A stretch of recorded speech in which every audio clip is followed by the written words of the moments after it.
Today we're doing another character style swap challenge where we take a character and a style and we put that character into the wrong style. These guys! Cheese? Cheese! I love Wallace and Gromit. I don't think I've watched it. Claymation kind of freaks me out. I actually don't like the style of claymation. Oh, it's the teeth. Oh, yes!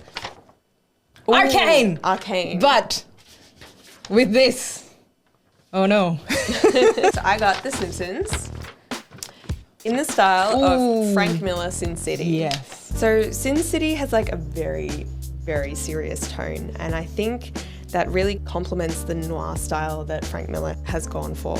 Sin City has a lot of like male characters that are really like bulky and blocky. That's exactly what I was thinking. Like, he's weighty. Like, Bart Simpson's not gonna cut it. Yeah, exactly. Yeah. So, and especially because Homer has got such like round shapes, I thought it'd be really fun to draw him in a more like square, blocky kind of character.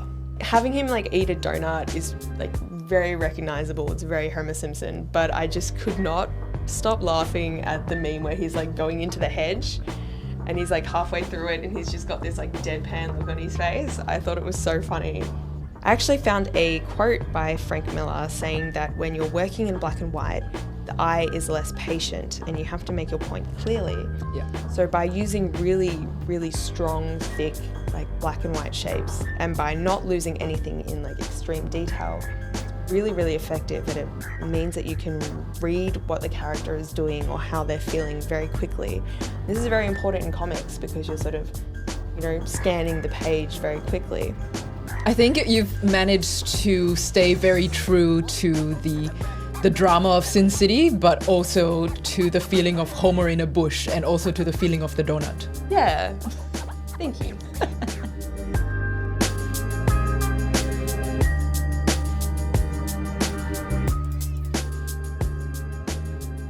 What if I told you that we have got a brush pack that can help you do any style? It is Jazzas Ultimate Digital Brush Pack, and it is a fantastic collection of 83 carefully curated and professional brushes that myself and Jazza have developed here in the studio.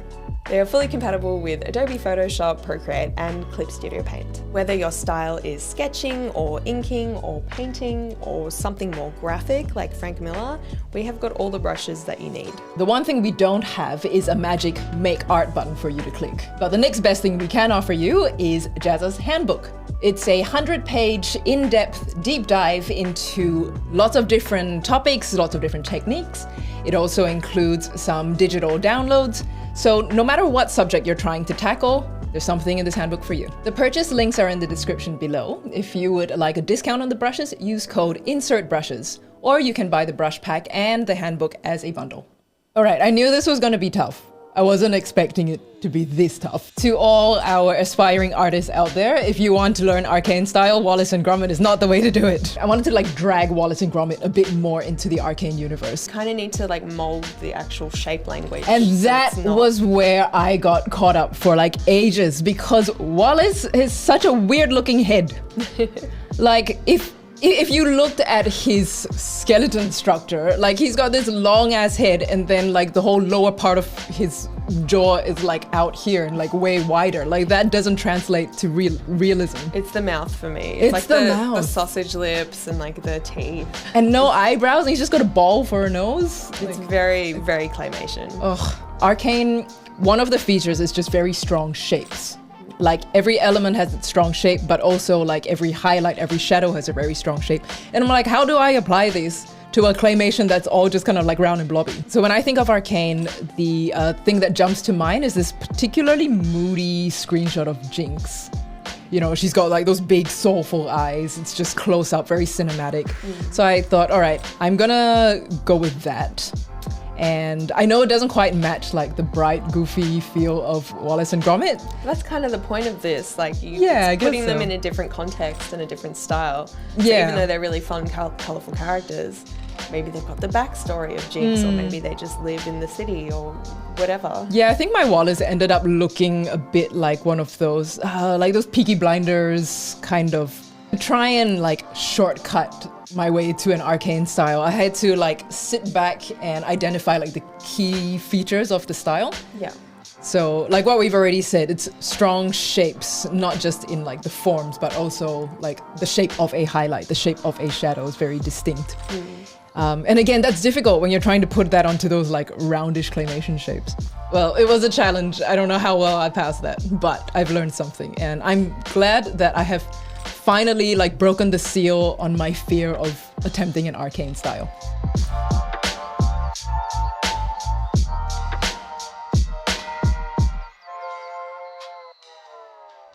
I'm actually loving this style, but I just feel so bad that, you know, arcane is beautiful and here I've got this wonky looking British gangster.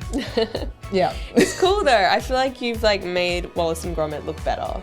Can you tell it's Wallace and Gromit? Oh, for sure. Okay. If you guys are interested in that brush promo that we mentioned before, then definitely check out the link in the description. And finally, a huge thank you to our wonderful patrons. You guys are the biggest pillar that keep insert art standing.